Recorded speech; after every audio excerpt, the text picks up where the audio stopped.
آج مسلمان کے دل سے نماز کی عظمت نکل گئی، اس کا احترام نکلا، اس کا خشوع و خضوع نکلا، اس کی نورانیت نکلی۔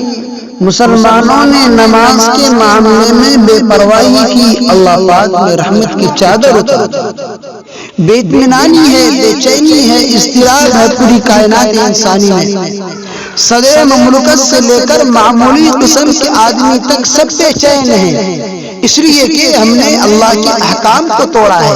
مالک کی نافرمانی کر کے کبھی بھی کوئی اچھے راستے پر نہیں چل سکتا۔ اضطراب اور پریشانی کی جگہ سکون تو جب ملے گا جب ہم اللہ اور اس کے رسول صلی اللہ علیہ وسلم کی تمام احکام کو بجا لائیں۔ اب زندگیاں ہماری بگڑی ہوئی، 60 سال کی عمر ہو گئی، نماز کی پرواہ نہیں، آتی نہیں، سیکھی نہیں۔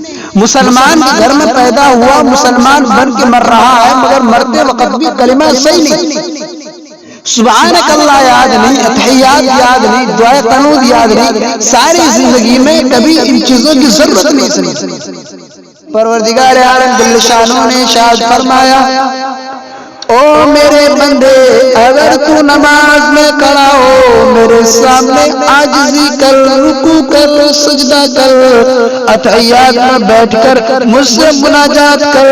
فرمایا میرے بندے، میری تیری ملاقات کا ایک ہی ذریعہ ہے، ایک ہی طریقہ کار ہے، ایک ہی ضابطہ رسول ہو سکتا ہے، سر تیرا ہو، سجدے میں رکھ دے، عاجزی اور انکساری کے ساتھ میں دیکھوں کہ میرا بندہ میرے سامنے